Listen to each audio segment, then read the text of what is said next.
everyone. I'm always the first on stage. Hello, Brad, Ali. Welcome. We'll just wait. Yep, I blew it. There you go. You made it. Hi, everyone. We'll give folks a few minutes to join. We are going to be talking about leveling up your operations, game-changing strategies from the raddest ops leaders in the business, of course.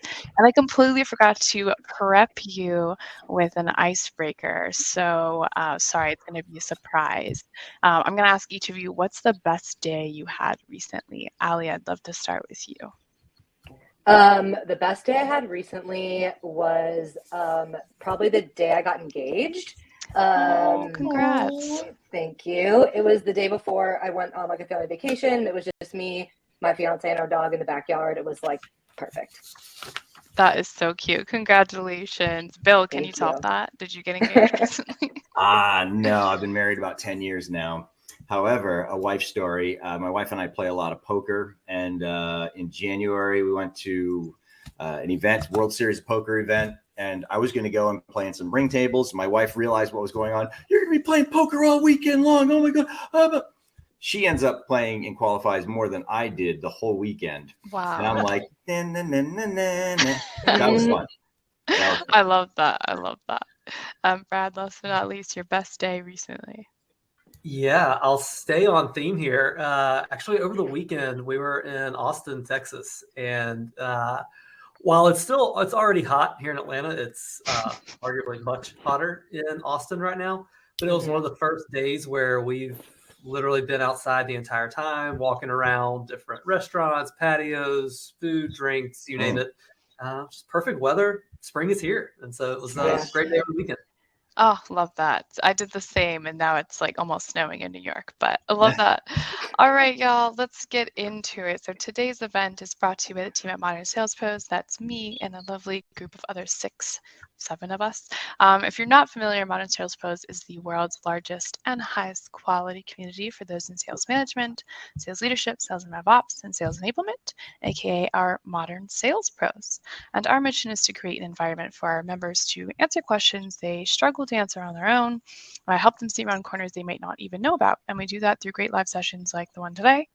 Online forum, it's huge, it's robust. Great content coming out of that daily. Our quarterly summits, which we just wrapped last week, which is why I'm so sleepy today. And we're starting to get back to in-person events. We've had 3 in-person, very cool, very fun happy hours already. If you are not already a part of MSP, you'll be invited to join after this event, and you better join. Enough about MSP. This event is hosted by the team at Sonar. So Brad, I'm going to pass it to you to give us our non-pitch pitch about Sonar. I appreciate it, Taylor. And as always, thank you for all the hard work of prepping for these meetings and all these webinars. I always enjoy them and walk away usually smarter than I started. So thank you for doing that. But for folks that aren't familiar with Sonar, we're a change intelligence platform built for operations teams. So if you're in the sales ops, rev ops, Salesforce ecosystem and having trouble making sure those systems are all talking together the right way and reporting some of the right metrics, which we're going to dive into here in a little bit, that's exactly what we help with. So happy to help people learn more about Sonar any way they can. Love it. All right, before we meet more of our awesome folks, let's do some quick housekeeping because I want to see that chat active already. First, this is definitely being recorded. You'll be able to share this with whoever you want to can benefit from this. And then we love this to be really interactive. I see Kayla in the chat giving some props for that engagement, but we want to see more folks in there. We want to see you use your best emojis, hype up our panelists here. We always love the engagement. So those are our quick housekeeping notes. And let me stop talking and introduce you to our amazing speakers for this session. So on the screen here, we've got Ali, Brad, and Billy. Ali, I'll pass to you to give us a little bit more about yourself and why you love the topic you're going to be talking about today. Yeah, sure. Thanks, Taylor. I'm Ali French. I'm the director of RevOps at Groove. Been at Groove for about 6 weeks, and the reason I'm super pumped to talk about everything that's on the agenda today is it's a lot of the reasons why I joined Groove. Efficiencies, processes, making things easier for people. It's why I love this space, and it's why I'm here. Welcome, Ali. Brad, I'll pass to you next. Yeah, thank you, Taylor. Again, co-founder and CEO of Sonar. But prior to that, and again, why I'm so excited about this topic today, very similar to Ali, I was director of RevOps before starting Sonar just a few years back. So my entire background professionally has almost been exclusively in sales ops, RevOps, marketing ops. Actually predates me way back in the day, but before RevOps was even a term. Doing a lot of that work the last 15 or so years. So very excited to talk through all these topics, especially about leveling up your operations. Near and dear to my heart. So thanks again for having me. Nice.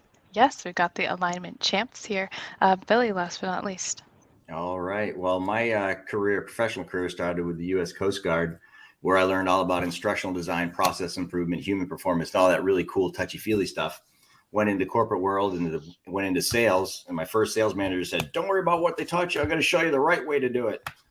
And that began my passion for sales and teaching sales the right way. And over the past couple of years, more than that, I've been helping companies in the world of sales enablement tear down walls, build bridges, and have communication so that the sellers are getting the right information at the right time.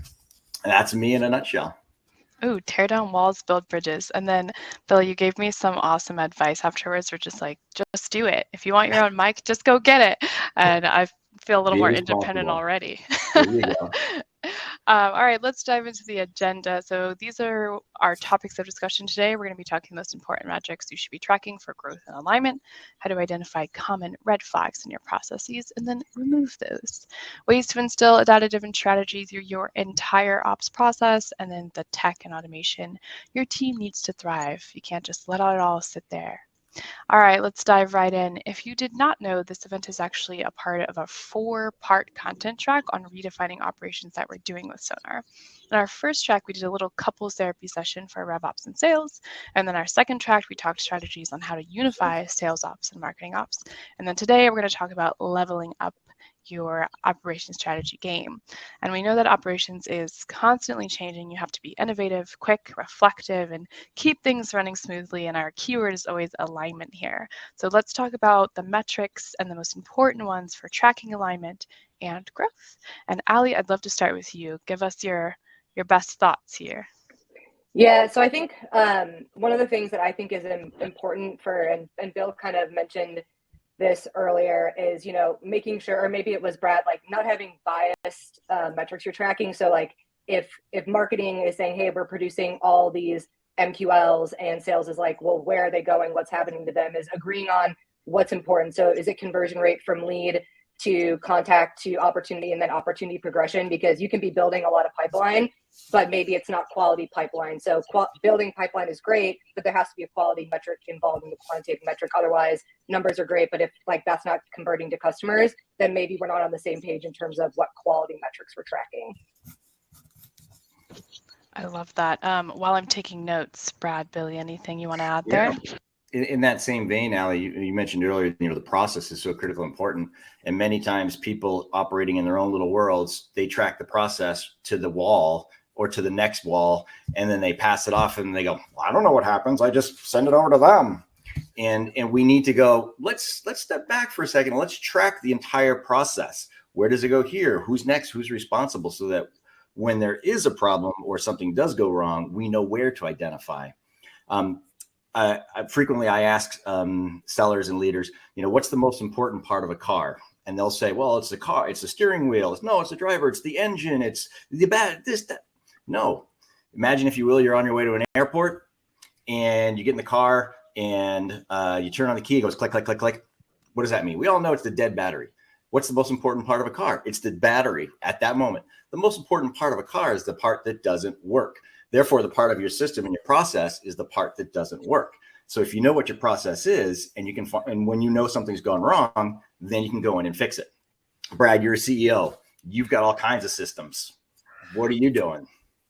Indeed. Well, I will say this. I was writing that car analogy down, Bill, because I'm going to start using that now in a lot of my speech. But the first time I read this question, most important metrics that you should be tracking, I think everybody at a granular level, we're all starting to think, all right, ARR, MRR, TCV, lifetime value, and we'll zoom out of all that, because I think it's damn near impossible to answer that question holistically for everybody right now, especially on this call. We're going to watch the recording.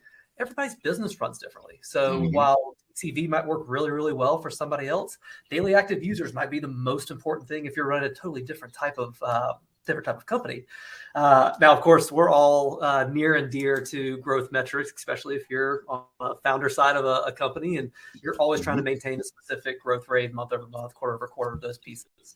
But I am going to circle back all the way to what Ali said at the very beginning, is making sure that whatever metric you're tracking, you have the right mix of qualitative and quantitative pieces to it. But just as important to that is, again, she mentioned this, remove bias from these metrics. And that sounds really easy to say out loud, but the minute you start thinking about, well, what do you mean metrics have bias? Well, those same metrics are typically the ones that get variable comp paid out, or make sure those metrics are the ones for quota attainment or things like that.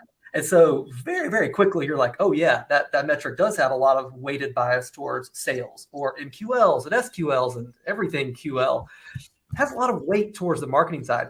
So when you're looking at the metrics that you're tracking for your company, I'm going to just go right back to the holistic statement that Ali said. You have to have such a great mix of qualitative and quantitative. And above all else, make sure they're actually solving a problem for the business. Don't track metrics just to track metrics. It can be silly to say that out loud. I know it sounds funny, but you'd be surprised. Everybody does it. And I think it's important to include like non-GTM teams when you talk about metrics, right? Like if you talk about average revenue per user, like that can help product say like, okay, is our product not sticky enough? Or like, are we producing more users, but not more users in new lines of products? So does that mean our enablement team doesn't have enough information to enable our sellers and our marketers to market? So it's like, that might be a metric that we care about as RevOps people, but like there are other people in the business that could benefit from the good and the bad that the metric's telling. It can be like a leading indicator for the business. Yeah, absolutely. In those worlds, I try to set up feedback loops on a regular basis because those metrics touch somebody else. Frequently, I'll have conversations with marketing people and they lament, oh, I'm so tired of creating copy that nobody reads. Okay, have you gone talk to the people? Have you spent some time with the sellers? If you can bring the folks from the front line and engage them with product and engage them with the marketing, and it could be a 15-minute, hey, what are you guys doing? Sitting around the virtual water cooler. And they're like, I didn't know you guys were doing that. You learn so much. You do. I think the one other thing that I would just add to some of that too, we all tend, and this is a great thing to have happen, but we should be aware of it. A little self-awareness goes a long way sometimes. We all tend to be very oriented to the metrics that make us look great. But just remember that behind every metric that probably makes you look great, there's probably one that doesn't make you look great. And that's totally fine. We're all human. We're all normal, especially in a hyper growth type environment. We're going to make mistakes, and that's perfectly fine. But go focus on some of the ones that aren't nearly as great metrics. Even in the same vein, we run a trial program for how people can use Sonar. We have a really, really high trial conversion rate. That's a great metric. I'm always focusing with our sales team, how many days are we letting people stay in trial? Because that one's not nearly as good. It's like, cool, if we run a 7-day trial and we're looking at the average of 8.5 days, hey team, let's start to reel that in. We're already a little bit over. So just be aware that for every great metric you have, there's probably one that's not as good. Focus on those just as much because those are really how you get better. Yep. Great. Let's move on to the next one. Speaking of things that don't work as great, let's talk about red flags here. So how to identify common red flags in your processes and the best practices to remove those things. It always reminds me of the goal, the book The Goal, when they're trying to like figure out what all the problems are. And Billy's great advice on know what's happening in your car and you'll figure out your problem. Bill, let's start with you. One of my favorite sayings I learned years ago is there is a right way to do the wrong thing. And there's the right way. Listen, you can do the right thing the wrong way. Let me rephrase.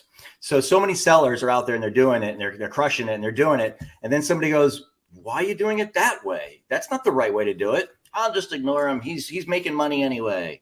Well, you're not helping the process. You're not helping the metrics. For example, last week we were talking about our SDRs, and our SDRs are converting the leads to SALs when they're not supposed to. The SDRs are doing some things to help out, and they're going the wrong way. And meanwhile, the people behind the scenes operating in the Salesforce world are going, stop doing that. Why are they doing that? And they've got to go in and they've got to change it. And these red flags pop up all the time, but so often we are in a reactionary mode that I'm just going to solve the problem. I'm just going to solve the problem. And then you spend more time solving problems than actually doing your job. Mm-hmm. And it takes somebody to step back and ask the question, why are you doing it that way? Well, that's just the way we've always done it. Okay. Is that the right way to do it? What is the right process? Yeah, I think part of that too is like, is the process right for, like, one of the things I love about RevOps is like it eliminates silos, or it's supposed to, right? And I think one of the things is like your process might be fine for the sales team, but if like the before and after process, you say, hey, how does this get to you? Or what happens once it leaves your hand? And they're like, oh, it's a great question. Or like, I don't really know. It's like, okay, then maybe the process, maybe there's not a red flag, but it's like, maybe we need to look at the process as it relates to all the teams, try to connect the dots and come back and say, you said you don't know this, let's talk about that. Or even like, if you know you're going to grow 50% the next 3 years, like that's what your projection is, like there might not be a red flag, but that's the perfect time to look at your processes and say, does this work for the 3 sellers and 3 CSMs we have? Is it going to work for the next 10 people we hire? Or when they start, are they going to say, this is all manual? Like how is anyone supposed to keep up with this? Or like, this isn't documented. And even like the lack of documentation is a red flag enough, because that means it probably hasn't been agreed upon and everyone's just kind of like interpreting their own version of it. Yeah. Dangerous. Yeah, it is. Bill, the one thing that stuck out to me there, and I heard this the other day. I wish I could say I coined this phrase, but I absolutely didn't. So, but when you're talking about, ooh, let me go fix this real quick, I'm backpedaling, I just got to get this thing fixed. The best line I've heard recently, not all fires get put out with water. And yeah, cool. Yep. You can go put that fire out as quickly as you can, but if that's a grease fire, you're about to make that fire way worse than better by trying to put it out with water. And I was like, not all fires get put out with water. It's like, that's interesting. It applies so well to, especially the RevOps side of things. Yeah. By nature, we're curious, we're problem solvers. We want to fix things. Like that is just in the DNA of what we do. But you have to ask, Allie, to your point, ask why a lot. Like, hey, is this scalable? Is this actually going to be the right way of doing it? Yeah. The one other thing that I think about with red flags, and we talk about this often with a lot of our customers, be wary of some of the buzzwords that you hear in your normal dialogue through sales, marketing, customer success. If you're looking at a metric and someone starts to validate it or justify it by saying the words, oh, well, that's an edge case. Red flag. Like, don't let people just edge case you to death with that one vernacular or that one word. And they will. And there's other ones like that. Like, oh, stop me if you've heard this one. That opportunity stage, that's just a parking lot for some reps who haven't got it together yet, etc. Yeah, cool. You hear parking lot, get it out of there. Oh, that's just the catch-all metric. When we select other all the time, that is a big red flag. Like, drill into that. Ask why a handful of times. Don't put that fire out with just water. See what else you can do with it. So, those buzzwords can get you in trouble a lot when you start to hear those for red flags and metrics. It's also important to note that not all fires need to be extinguished. Sometimes you just let them burn while you're focusing on other things. Yeah. Interesting. I love stories. Well, first, Bill, I want to apologize. I kept calling you Billy, and I'm going to sue Costco because I can't see out of these glasses correctly. And you didn't even correct me. So, Bill. It's his webinar persona. It's his webinar persona. I'm kind of having fun. Sorry about that. But I would love to hear some stories if you've had any fires that were put out with water and then they just got a little bit worse. Does anyone have any ideas there? Well, I experienced one just recently here in our world, and kind of the situation where somebody's presented with a problem, and it was, our IT people, somebody's coming to help. They need help on one of our tech stacks, and all of a sudden the IT people are doing training, and I'm like, and eventually they come to me. We can't keep doing this. We can't keep doing this. And I'm like, why are you doing this? This isn't, you guys should be doing IT stuff. This is me. I've got a whole bunch of solutions and stop, give it to me. And Brad, you pointed it out because, we want to solve the problem. That's what we do. We want to solve the problem. Years ago, when I was selling, we're helping people sell automation tools.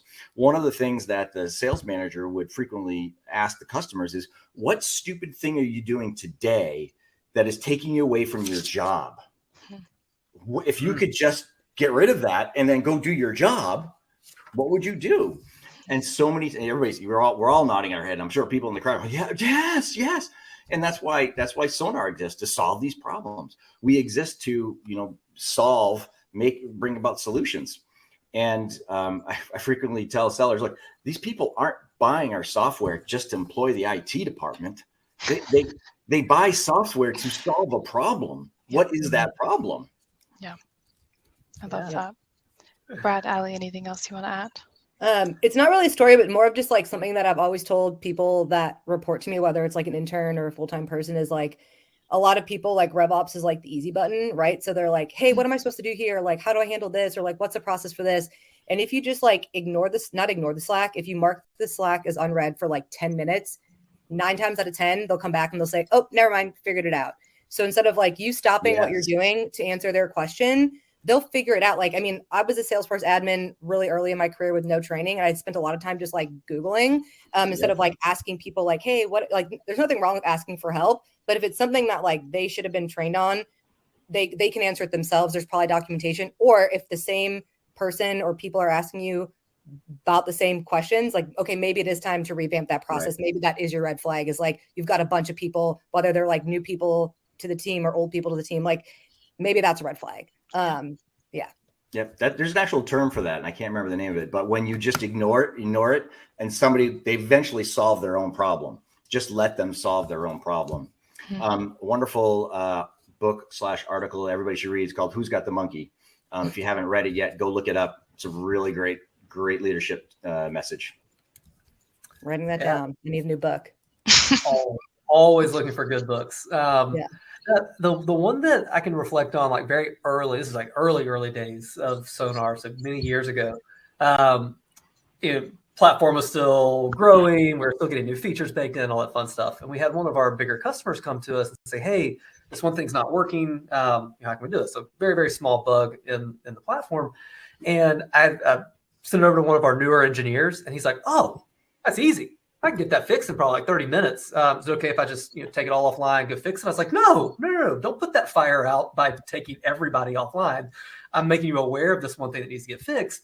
Let's prioritize it. Let's groom it. Let's make sure it gets into the next batch. But by all means, like, don't take everything offline right now. Again, it's a very quick and hasty decision. Like, he was thinking in the right mindset. He had good intentions. Like, oh, I know how to fix this. But do I fix that at the cost of taking other people offline, all of our other customers? Of course not. So, you just always have to think a little bit further down the road of like, what are you actually solving for? How do you prioritize it? It's also why you have great leaders in place to make sure that you can help ration out that priority level. I feel like we've got our own RevOps fire department here. Okay, cool. Let's talk about ways that you put this into your entire process. I think we talked about it a little bit and you've hinted on it, but I want to get into the third one, which is ways to instill the data-driven strategy through your entire ops process. Brad, can we start with you again since you're already on a roll? Sure.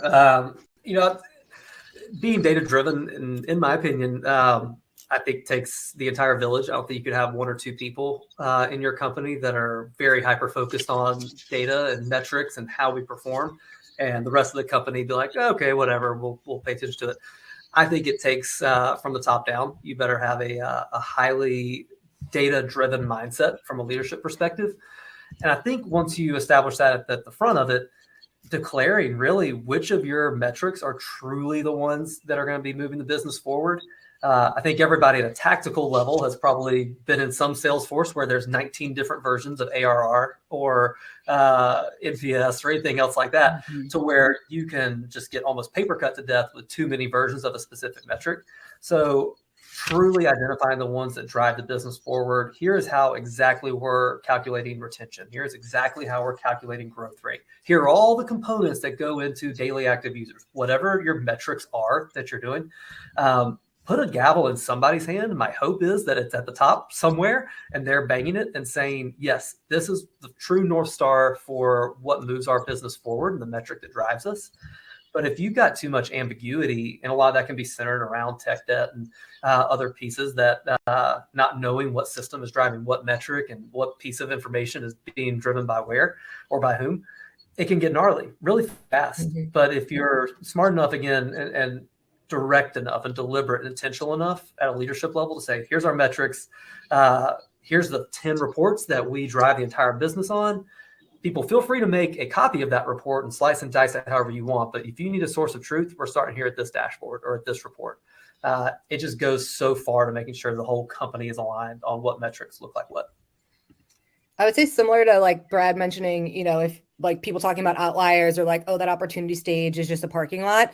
Like, I love challenging people when they say, oh, well, like, yeah, the data in Salesforce might show that, but like really, and they have like anecdotal proof of like things like, oh, all of our customers may be in this space, but really like our bread and butter is this. And it's like, okay, I'm not going to like argue with you, but I'm going to go pull the data and say, if this isn't true, then something is broken somewhere. Either like we're not marking things correctly in Salesforce, our data sources are wrong. If you're saying all of our customers are in X industry, but the data tells me it's Y industry, like you don't have to say like, I told you so, but it's like, hey, like, help me understand why the data is wrong. Is it something that like we're not tracking correctly, or even just like the lack of data is that's data itself, right? You're saying like, hey, like our win rate is X% and our time to close, or like, you know, we don't sit in stages for more than 30 days or whatever. It's like, well, this is telling me a different story, because like data really tells a story. The proof is in the pudding, to use a term that my mother loves to use. But like that's really like the place to start. And to Brad's point, it has to come from the top down, but you also have to make sure like the data is trustworthy. In addition to it not being ambiguous, it's like one of the things that I'm dealing with right now is a lot of reps are like, well, how are my territories created? I like understand what industries fall under my pod, but like, where's that information coming from? Are we using multiple sources? Like I thought we used to use this source. So even that, like reps should understand how their territories are built, but if they're not understanding the underlying data that makes it up and where that's being pulled from, then they're not going to trust it. So they're not going to trust what's in the system, and they're not going to use the system. Yeah, Allie, you allude to something that is innate in adults as humans. We want to know why. Why the hell am I doing this? Why in God's name is this important? If you explain the simplicity of the why, they'll go, oh, okay, cool, I get it. And then they will work their butt off to solve that problem. And Brad, you know, when you mentioned leadership is so critical for those whys and supporting that. If your leaders don't, if you have one sales manager that goes, yeah, don't worry about it, guys, we'll figure it out later, there's a red flag that is causing your data-driven world to fall apart. And those are the things that we've got to fix. Absolutely. Yeah, you're spot on. Nothing will irk a RevOps person more when you think about like truly data-driven strategy. So much of RevOps and sales ops and everybody else is tied so closely to the sales side of things. And so when you have a sales leader say something like, hey, we're halfway through the quarter, how are we getting to our goal? They're like, oh, I feel great about that. I got a good gut feel that we're going to get there. Another one of those buzzwords. I know it's there. We got plenty of pipeline. We're good shape. Like, one of my pet peeves, you know, what is your verifiable outcome that's from the customer that's going to guarantee you that they're going to do that? Well, you know, I talked to John and John said that Bob was going to be there for the meeting, and this is going to close. Sure. Gotcha. Okay. Right. Throw me a bone here, people. Yeah. Sorry about that, folks. I know that question popped up really big. I just really wanted to see it. No, I was playing with Goldcast, but we did have a question that I forgot to get to before we even went back here. So Cliff has asked, how do you transition from being reactive, putting out fires, to proactive, building fireproof homes? Oh, I like that. Who's ready to go here? What's the most important part of the car? What is the most important part of your system? Which fire is burning the most and the brightest? You solve that problem, and then you work your way on down from there. Because not every fire is going to be needed to be solved. You identify which problem is going to let you to be most proactive in your world, and then go from there. That's just my opinion, my thoughts. Allie, Brad? I would just like, you know, double tap on what I said earlier about like, you know, if ignoring the Slack for 10 minutes, but also saying, okay, like if a lot of people are asking the same question, you don't have to say like, hey, yeah, like I'll fix our CPQ process right now. It's like, okay, let me figure out all the ways that it's quote unquote broken, tell people how to like, what's the Band-Aid for this situation, and then know that you can't put out that fire, but you're working on building the fireproof home, whether that's 3 to 6 months from now, but like being really transparent in terms of like, hey, I hear you. I understand that this is a problem for you, but like, if you can still do your day-to-day job, even if it requires 3 or 4 more clicks and it's not seamless, I will work on fixing that. But right now we've got bigger fish to fry. And that is like a Q3 roadmap. We're going to revamp the whole thing and just make sure like the feedback loop is there saying like, hey, you said this it was your problem. I'm telling you, this is the solution. Does this seem like it'll work for you at least 90%? So not necessarily being proactive in the sense that I think Cliff is talking about, but really kind of in the sense of like, how can we stop this fire from coming up again and again and again over the next? What caused the fire? Yeah. I mean, Cliff's going to hate hearing this, and it's such a somewhat of an oxymoron, but it is a chicken and egg complex because it is really tough to be proactive when you have so many fires you have to put out. So there is just a breaking point. Like, truly, is the house about to burn down, and do I actually have to prioritize being reactive right now? And that's always going to be a business decision, and the business is going to really have to help you guide through that. But there's also a lot of plays that we can absolutely borrow from our good friends over in product and engineering. You start to think about when a fire comes up, cool. Is it a P1, P2, P3? What's its level of importance? And it sounds a little silly or somewhat even like elementary to classify your fires. But if you classify them the right way, well, cool. If it's a P1, I drop everything I'm doing, I put it out. If it's a P3, I'm going to get to it later on, or inverse, pick your own scale. But doing that piece of it is a big piece to allow yourself to have enough time to fix it and not totally derail what you're proactively working on. The other part to that is, again, take a page out of engineering, start to bake in and incorporate some sprint cycles, because it's a much easier way for you. And you don't have to call them sprints. You can call them, here's what my objectives are for this month or week, pick your time horizon. But if you get that thumbs up from leadership, again, get leadership's buy-in on this quickly and early and often. But if you know what your directive is over the next 2 weeks, you have the authority now to say no, and say it with grace. Be delicate in the way you say it. Don't tell somebody just to totally F off. But you can absolutely say, or an ale, yeah. You can absolutely have the authority to say to someone, I hear you. That doesn't seem like something that actually is going to burn the whole company to the ground. I'm going to prioritize that in 2 weeks after I get done with this specific thing that leadership's already agreed on. It's part of my OKRs or it's part of my goal setting. It's so much easier for you to be able to stand confidently and say no with that when you have the right process built and the, again, polished way of saying no. One of the things. Oh, I'm sorry. Go ahead, Allie.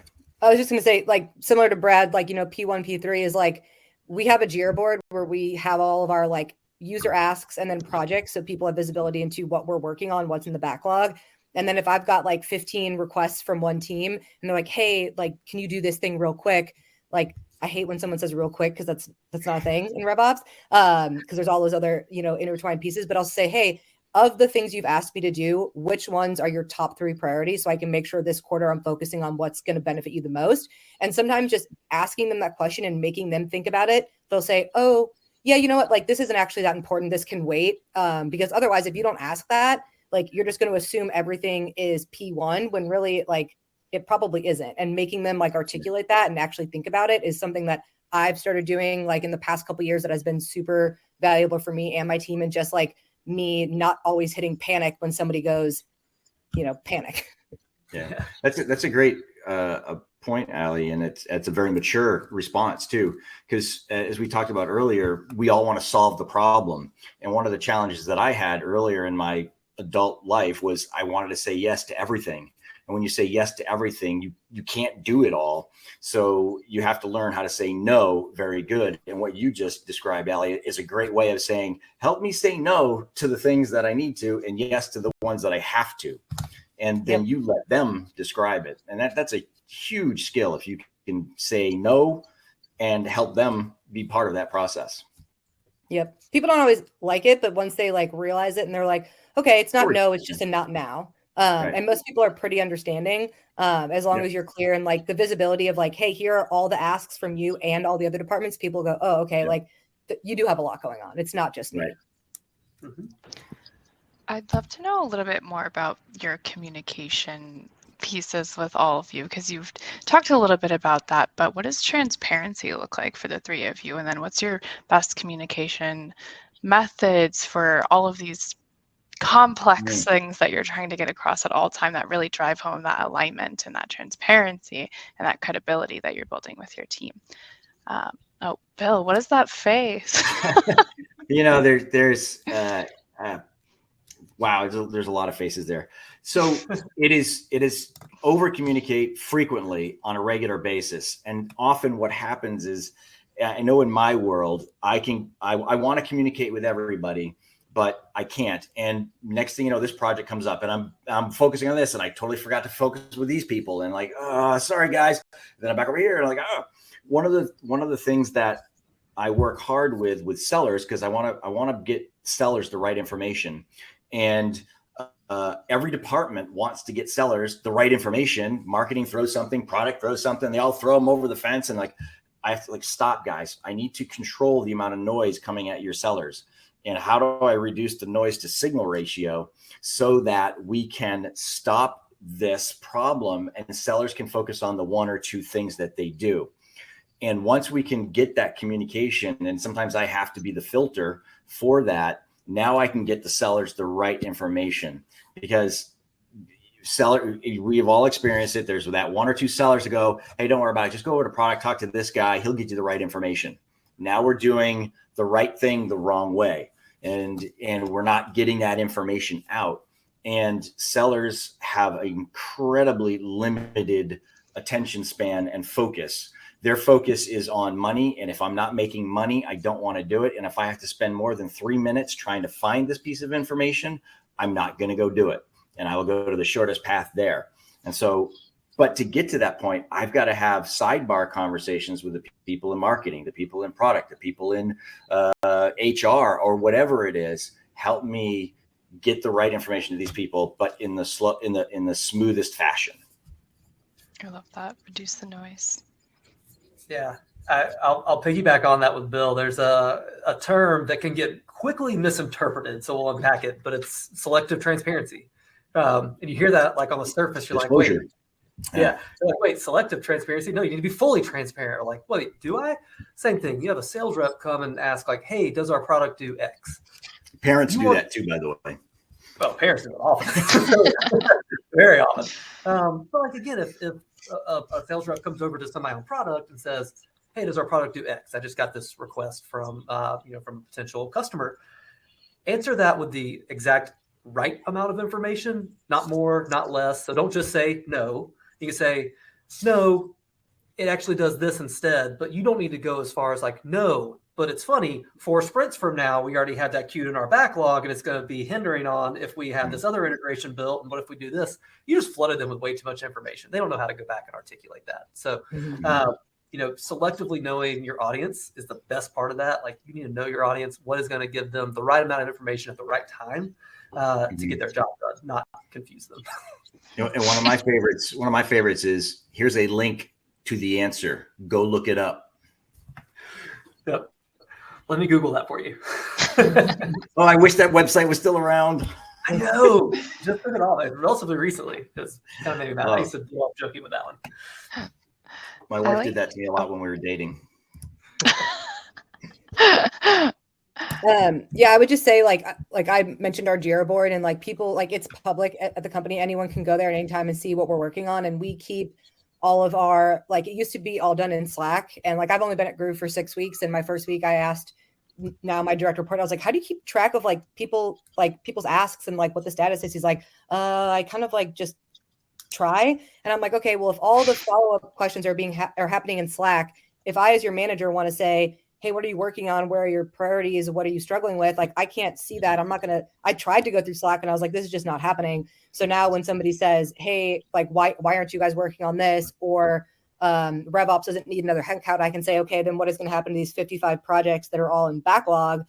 And I just keep the comments there. So it's like, hey, if I have a question for the person working on it, I ask him. If I have a question for the requester, I ask it there. So it all just lives there. And then any notes that I have on like the progress of it, or like thoughts that I have based on other conversations, if it's a sales leader request and I mentioned something to marketing about what I'm working on, and they say, oh, interesting, because like I have a similar request, or this will impact this other thing I'm working on. I put all in the tickets that people can see the progress, what's happening with it, if there's any roadblocks, if I'm waiting on someone for approval, because like I want everyone to see that like we've got a lot on our plate, not because I'm patting myself on the back and like, oh my God, look how busy I am, but more of like, we get it, but like you should see all the stuff that we're working on that's outside of what is impacting your department. Like the business relies on us, and this is why, and this is how we're prioritizing it, because at the end of the day, like visibility helps with prioritization, and prioritization helps with trust. So people can say, hey, I know it's on Allie's radar. If it's not like the highest priority,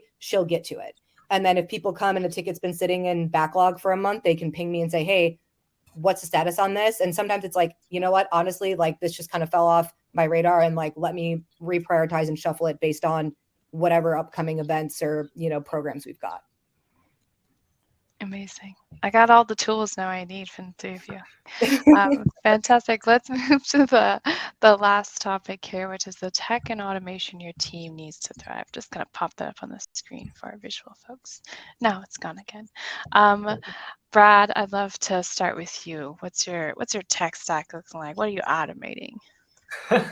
I have to always answer this question with a little bit of Switzerland in mind. So I like to like frame it up. Because as you can imagine, especially in the world that we're in of helping people optimize their tech stacks, it is one of the biggest questions that gets asked all the time. Hey, Brad, should I, we're really looking at sales engagement. Should I look at Sales Loft or Outreach? I'm like, it's a great question. They're customers, both are customers of ours. So I'm not going to answer that one directly for you. I'm also going to encourage you to go through the proper sales cycles with both of those companies and probably others if you need to. My job is not to sell you on any software. My job is to help you optimize it. But there's plenty of folks out there that will help you understand, should I pick A or should I pick B? But even before all that, and I have to course correct a lot of our prospects and customers as I talk to them all the time. And they ask that exact same type of question. You can insert any other name here for the example. But I always course correct them quickly and say, I'm not going to answer that, but I am going to ask you the one bigger question. What problem are you solving? Or what problem do you have right now? Because I think too much of what's happening right now. Look, we all are smart enough. We know how marketing works. We know how influence works. We know how branding works. And a lot of companies out there do a great job of that. Don't get too lost in some of the noise of branding and awards and everything else. There's a reason why they are on award lists, and there's a reason why they're on different quadrants and grids and everything else. But it's your job as a buyer to do two things. One, understand your problem fully. And I always encourage folks, crawl or walk backwards even through that problem first. Go as slow as you can, feel the pain, and that way you can translate that pain into actual requirements for software. But please don't go to market just to buy a piece of software because you think it's the biggest trend. And sadly, like the world that we're living in right now, trends happen and there's a reason things trend, but just please be objective in why you buy it. The last thing I always tell our customers and everybody, especially folks in our community as well, write down why you bought that piece of software, share that. It could be one page, share that information with your software vendor and say 365 days from now, I'm going to go ahead and pull up a calendar reminder and make sure we reviewed why we actually bought this. Two reasons why. We all move fast. There's times that people actually exit the business that might not be part of that buying committee 365 days from now when we circle the sun. And so hopefully somebody wrote it down as to why we actually purchased it. But also it's going to hold you accountable to go solve that problem and your software vendor accountable to help you solve that problem. And it's an easy conversation at renewal. Hey, did we solve this problem that we set out to originally intend to do? Yes or no? Cool. Let's renew then. Or not? Okay, we're not going to. Very objective. And I love that, Brad. And a true sales professional will ask you to write that up and will ask you to define why are we buying it. And the sales professional will also go, hey, look, in 90 days, I just want to swing by. I want to talk to your team. Are we doing what we say we are going to do? And then in 6 months, we're going to come back. I want to check with you for the first year to make sure that you're doing it, that you have the right training, that you have the right access to the right material, so that when it comes time for renewal, it's not an issue. It's just a sign. You just sign the line, because if you're not talking to your customers, somebody else is. And you bring up such valid points. And I don't know if you guys have experienced this elsewhere, but some companies, you'll be all excited. We're going to go buy this product. It'd be fantastic.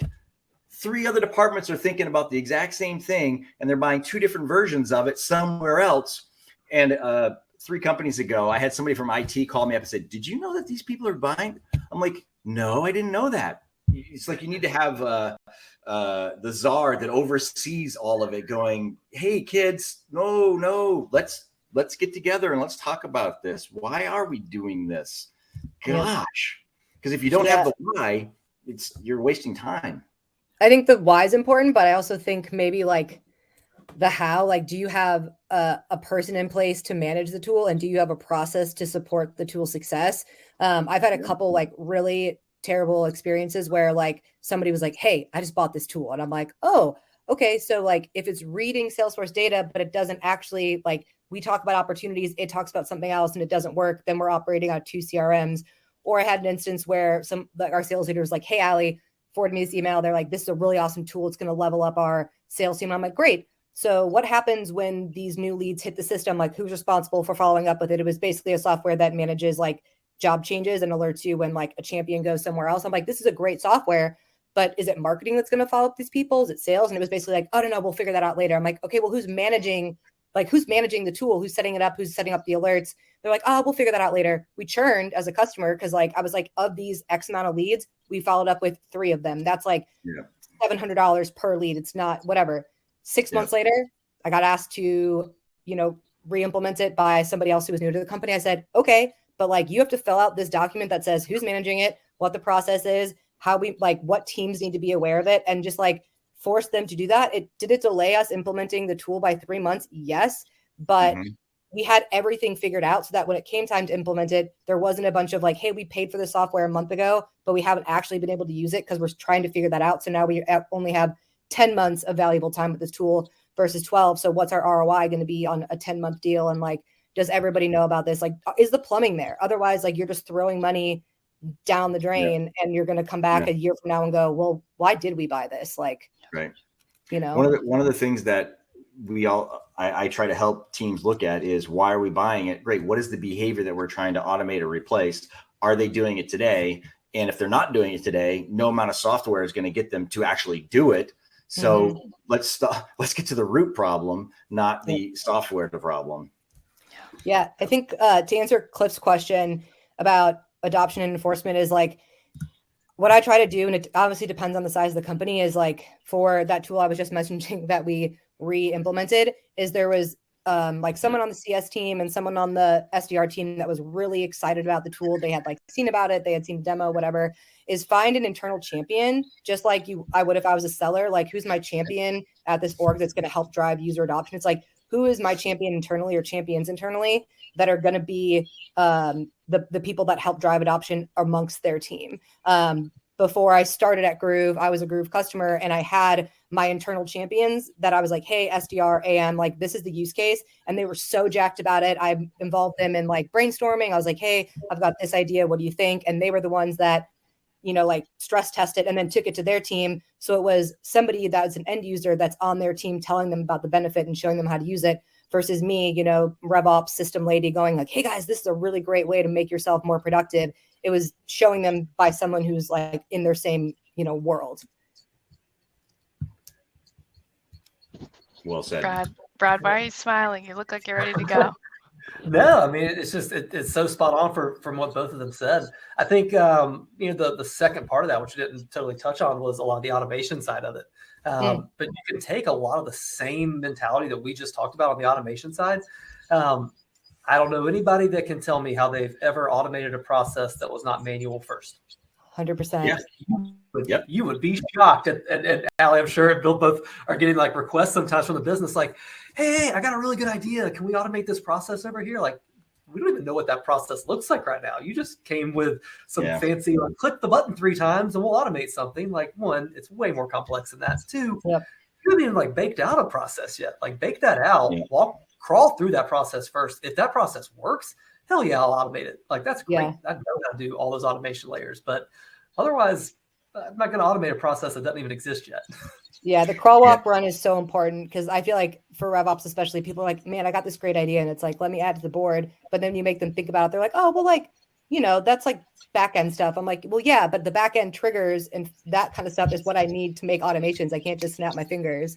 So yeah, Brad, I totally agree with that. And I don't think it's uncommon. I think it's just like a, learning thing. Hey guys, we have to have something to automate. We can't just automate nothing. Yeah. Don't buy software just to buy software. Yep. Because it's cool. And another frustrating thing, a pet peeve of mine, is when you have a turnstile of leadership going through a company and they all want to come in and bring their software. Well, this is what we did here. Well, this is what we did here. This is what we did. This is great. And meanwhile, the salespeople are like, what do I do? Yeah. And you've got to be consistent. You've got to develop a software tech stack that has longevity of 5-10 years, not just until you're done with that company. Yep. And I think an important thing about automation is like, are we solving for laziness, or are we solving to make somebody's job experience better, or are we solving to make the customer experience better? To Sean's question about, is it replacing human behavior? Like take sales engagement tools, for example, whatever you want to use, like you can automate touch points so that like as a buyer, I can't tell you how often I've requested a demo, filled out a contact us form, and never heard back or hear back like weeks later. And for me, it's like, well, that's not top of mind anymore. If I were to get a response and like, I know that automations exist. I know that a lot of the emails I get are automated. Like I live in a SaaS B2B world. That's just how it is. But I'd rather get an automated response that says, hey, Allie, thanks for filling out this form. Here's a link to my calendar. Grab some time with me. And then the power's in my hand and I can schedule a time as I'm thinking about that tool and it's top of mind, versus like hearing back a week later when they're going to call me and I'm not going to answer. And then it's like, well, now I'm not thinking about that tool anymore. I'll figure that out later. Like I would rather have an automated response that I can interact with and it's in my hands versus never hearing from them again. But I think you do have to, balance it. Like if it's totally automated, emails I'm getting, then I'm like, okay, they're not listening to my responses. They're not hearing what I'm saying. So I think you have to, find a perfect balance that fits your business. Yeah, I agree. I just always run back to the one line. We're not all robots yet. As much as we want to embrace automation and be able to help automation and all these different systems help us with our day-to-day and making sure we get our jobs done. Totally a big fan of automation, but I don't think you can automate the human experience quite yet. I don't know how much longer I can say that. We're going to zoom forward to like 2055 and I might be way off there. But. My wife, Bill, she's a data architect. She designs data centers and all that fancy stuff. And her general rule of thumb is if you do an activity more than once or twice, you automate that puppy on a regular basis as much as you can. And so it's important to sit back and look at, okay, what are the silly things that we need to automate that allows us to do other things? I frequently have conversations with senior sellers who've been around for many years, back when we used index cards and all that good stuff. And trying to teach them about things like outreach and sales loft and all these great automation programs. I'm just going to call them on a regular and I got to explain to them, this is an incredibly powerful tool here. And once they get it, they're like, oh, that's amazing. Yep. And then they can go do other things. What silly thing in your job could you eliminate so you can go do more important things? Anyway, I'm monologuing. Well, I'd obviously be remiss if we didn't throw Groove in there as well with a lot of our analogies. I missed that one earlier, so I got to make sure we. That's all right. I appreciate it. I will say. I will say one thing about automations is like it's a double-edged sword, right? Because like automations break, so like you're adding more potential fires to put out. So that's another reason why like having the manual process baked out ahead of time and like testing in your sandbox and pressure testing it with an internal, like whether it's a Tiger team or whatever. Because otherwise, if you're like, I built this like baller and automation and it's going to help save all these things, and then you release it to the wild, and a week later, like you can't do anything except for fix the automation. Then, you take a book out of engineering and product, like you got to Q&A the heck out of it before you can make it available to the end users. Otherwise, you're just going to create more fires for yourself. Exactly. And I would say just the final, probably nail in the coffin because we've handled a lot of the automation piece for Sean, but there's no such thing as V1 of an automation. It is constantly evolving. So, and that's where you start to look at especially your RevOps folks and folks that are system architecture and making sure that we not only build version 1 of automation, but we need that feedback loop from the people that we built that for.